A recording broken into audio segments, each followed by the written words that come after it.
नहमदुहु व नुसल्ली अला रसूलिहिल करीम अम्मा बाद फ़ौज़ बिल्लाहि मिनश शैतानिर रजीम बिस्मिल्लाहिर्रहमानिर्रहीम रब्बिश्रह ली सदरी व यस्सिर ली अमरी वहलुल उक़दतम मिन लिसानी यफ़क़हू क़ौली रब्बी ज़िदनी इल्मा। अस्सलामु अलैकुम व रहमतुल्लाहि व बरकातुहू।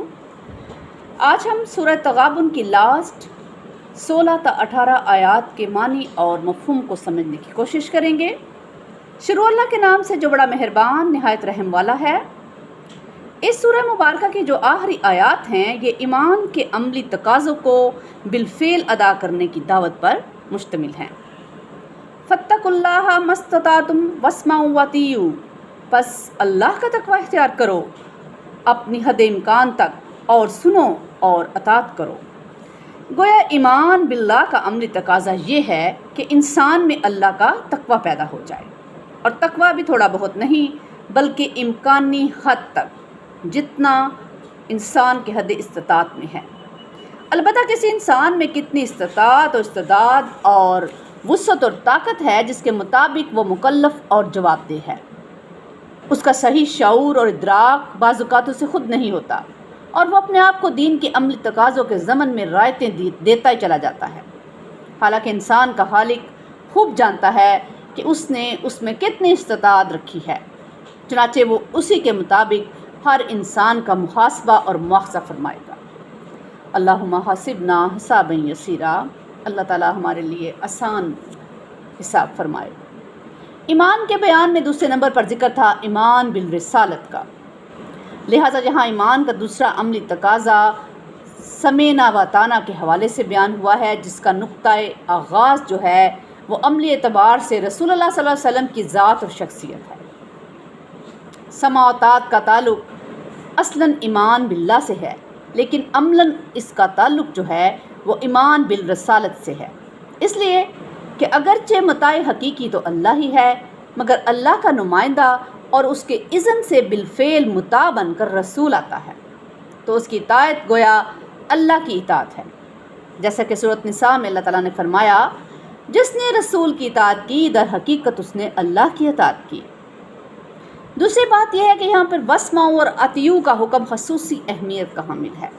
इस हवाले से एक समझने की बात यह है कि इससे पहली जो आयत है जब उसमें व अतिउल्लाह व अतिउर रसूल का वादा हुक्म आ चुका है, तो अब यहाँ कौन सी इताअत के लिए बुलाया जा रहा है। इस मसले को हम यूँ समझेंगे कि हजूर सल्लल्लाहु अलैहि वसल्लम अपनी हयात मुबारका में मुख्तलिफ़ मौक़ा पर मुख्तलिफ़ अमूर के लिए अमीर मुकर्रर फरमाया करते थे। नबी पाक सल्लल्लाहु अलैहि वसल्लम के मुकर्रर करदा अमीर की इताअत भी मुतलका अहले ईमान पर इसी तरह लाजम थी जैसे ख़ुद नबी पाक सल्लल्लाहु अलैहि वसल्लम की अताअत। इसके बारे में नबी पाक सल्लल्लाहु अलैहि वसल्लम का ये फरमान जो है वो बहुत वाज़ेह है कि जिसने मेरी अताअत की उसने असल में अल्लाह ताला की इताअत की, और जिसने मेरी नाफरमानी की उसने अल्लाह ताला की नाफरमानी की, और जिसने मेरे अमीर की इताअत की यानी मुकर्रर किए हुए तो उसने गोया मेरी इताअत की, और जिसने मेरे अमीर की नाफरमानी की तो उसने गोया मेरी नाफरमानी की।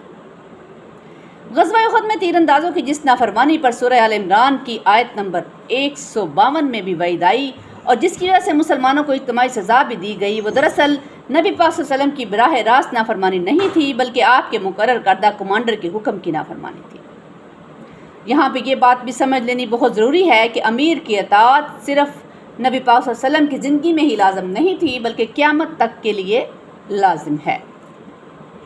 चुनांचे हर दौर के अहले ईमान पर लाजिम है कि जब भी अल्लाह का कोई बंदा रसूल सल्लल्लाहु अलैहि वसल्लम के मिशन का इलमबरदार बनकर उठे और मन अंसारी लिल्लाह की सदा बुलंद करे तो वो उसकी बात सुने। फिर अगर उनका दिल गवाही दे कि उसकी दावत खलूस और इखलास पर मबनी है तो उसकी दावत पर लब्बैक कहते हुए उसके अवान और इंसान यानी उसके मददगार बने और उसकी इताअत करें। व अनफिकू खैरल लिअनफुसिकुम, और खर्च करो यही तुम्हारे लिए बेहतर है, यानी अल्लाह की राह में खर्च करना। वमन यूका शुक्ख नफ्सिही फउलाइका हुमुल मुफ्लिहून, और जो कोई अपने जी के लालच से बचा लिया गया तो ऐसे ही लोग होंगे फलाह पाने वाले यानी कामयाब। यानी जो कुछ भी अल्लाह ताला ने दे रखा है उसके रास्ते में निछावर कर दे। जैसे कि सूरत अल हदीद में अल्लाह ताला ने फरमाया कि ईमान लाओ अल्लाह पर और उसके रसूल पर, खर्च कर दो उस सब में से जिस पर उसने तुम्हें हिलाफत अता की है। तो जो लोग तुम में से ईमान लाए और उन्होंने اپنے مال اور جان کو بھی خرچ کیا، ان کے لیے بہت بڑا اجر ہے۔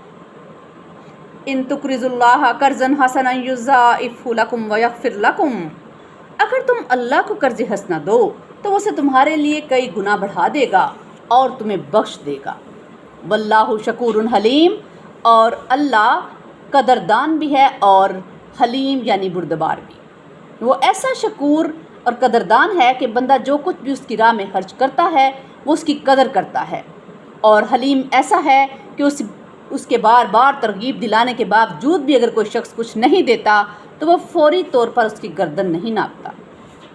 عالم الغیب والشہادۃ العزیز الحکیم، جاننے والا ہے چھپے اور کھلے سب کا، وہ بہت زبردست ہے، کمال حکمت والا ہے، یعنی وہ غائب اور حاضر، چھپے اور کھلے سب کا جاننے والا ہے۔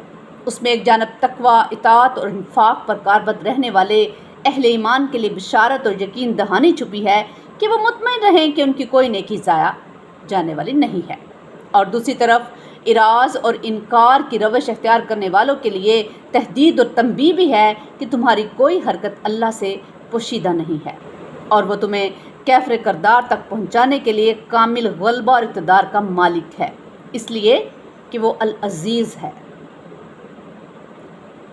اور اگر وہ تمہاری گرفت فوری طور پر نہیں کر رہا بلکہ تمہیں مہلت اور ڈھیل دیے جا رہا ہے تو یہ اس کی حکمت کاملہ کا مظہر ہے، اس لیے کہ جہاں وہ العزیز ہے وہاں وہ الحکیم بھی ہے۔ اللہ تعالیٰ ہمیں قرآن پاک کو پڑھنے، سمجھنے اور اس پر عمل کرنے کی توفیق عطا فرمائے، اور ہمیں اور ہماری اولادوں کو اپنا فرما بردار بنا لے، اور اللہ تعالیٰ ہمارے لیے دنیا اور آخرت کے سب امتحانوں میں آسانی پیدا کر دے۔ ربنا تقبل منا انک انت السمیع العلیم وتب علینا انک انت التواب الرحیم۔ سبحان ربک رب العزۃ عما یصفون وسلام علی المرسلین والحمد للہ رب العالمین۔